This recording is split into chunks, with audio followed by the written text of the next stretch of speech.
percaya kok sama mimpi. Dengerin video ini. Kami sebenarnya tidak mau lebih lanjut lah membahas persoalan ini. Tapi banyak sekali pengikut dan buzzer yang terus berkomentar, men-tag, bahkan men-DM kami dengan nada-nada menghina, merendahkan. Bahkan ada yang sangat kasar sekali. Biasanya ya langsung kami hapus. Gak penting bagi kami lah hal-hal seperti itu. Berkali-kali kami mengingatkan, kami tidak ada niatan bermusuhan sama siapapun. Tidak ada niatan sok pintar ataupun menghina saudara muslim kita, akhina Muhammad Qasim. Mungkin beliau orang baik lah. Oke ya, kita bahas terkait mimpi seseorang bertemu Allah dan Rasulullah. Banyak ulama yang memberikan keterangan terkait ini. Bertemu Allah dan Rasulullah saat mimpi itu bisa dan sangat mungkin terjadi. Ini starting point awal kita ya. Akan tetapi pembahasan utama kali ini bukan masalah mungkin atau tidak mungkin mimpi ketemu Allah itu terjadi. Tapi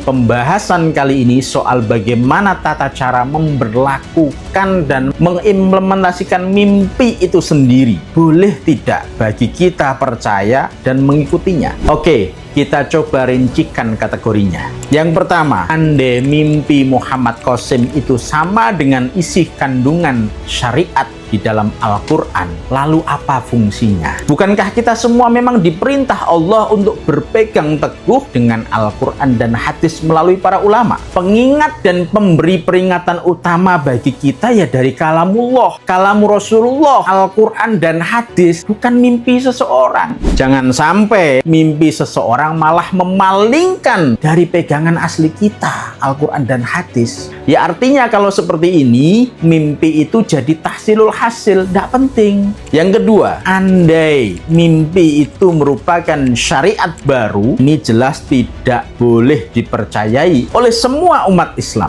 Pembawa syariat itu hanya Nabi, dilanjutkan perjuangannya oleh para ulama. Tidak mungkin mimpi menjadi landasan dalil ataupun syariat baru. Jikalau mimpi itu dianggap sampai pada taraf itu, pada taraf syariat baru, berarti logikanya beliau Muhammad Qasim itu utusan Allah setelah wafatnya Nabi Muhammad. Padahal jelas semua ulama di dunia ini sepakat tidak ada Rasul ataupun utusan setelah Nabi Muhammad. Pun jika ada Imam Mahdi kelak, beliau hanya bertugas melanjutkan syariat Nabi Muhammad. Fix.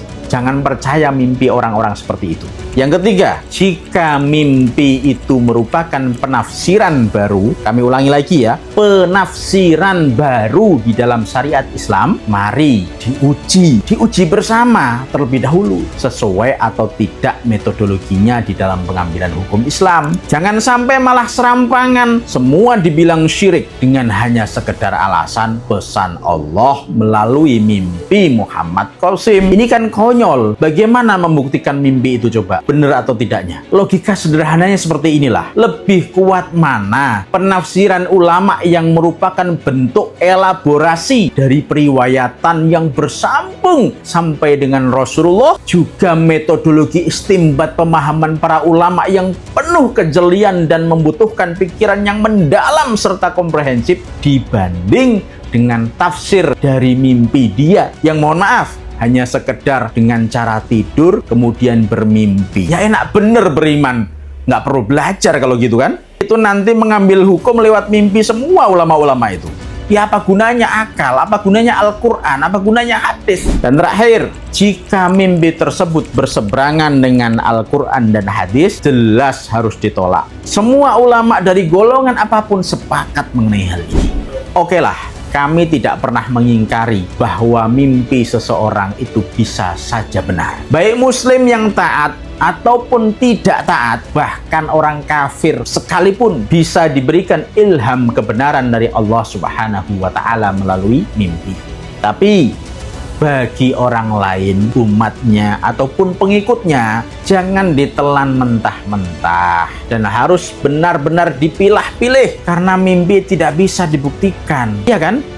Masih punya logika rasional kan mas? Coba bayangin kalau semua ulama dasarnya mimpi. Apa fungsinya Allah turunkan Al-Quran? Apa fungsinya Allah turunkan Nabi Muhammad? Dan terakhir, membahas terkait hadis Al-Mubasyirat yang banyak jadikan provokasi di mana-mana. Ini sebenarnya maknanya apa sih Al-Mubasyirat itu? Di dalam Sahih Bukhari nomor 6589 dituliskan, lam yabqa minan nubuwati illa al-mubasyirat. Tidak tersisa dari kenabian kecuali al-mubasyirat, kabar gembira. Qalu, berkata para sahabat, wa mal mubasyirat, apa itu mubasyirat ya Rasulullah?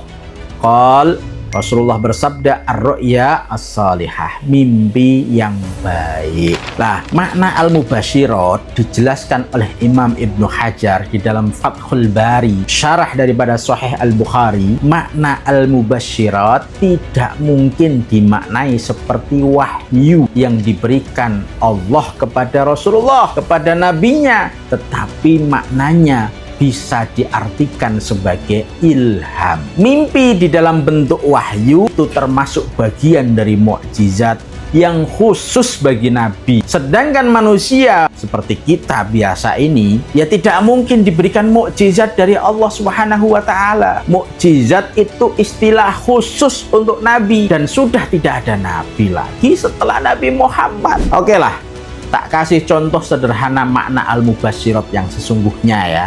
Mimpi yang baik. Anda galau, milih calon pasangan hidup. Ini kira-kira milih fulanah atau fulanah ya. Kemudian Anda sholat istikharah, memohon kepada Allah. Dan akhirnya di dalam mimpi Anda, Allah dipilihkan wanita yang terbaik. Itu masuk dari bagian al-mubasyirat. Mimpi yang baik bisa dijadikan petunjuk di dalam mengarungi kehidupan kita. Tentunya banyak sekali contohnya ya, tidak hanya soal jodoh, tapi perihal keputusan-keputusan penting lainnya di dalam kehidupan kita. Oke ya Mas, afala ta'qilun?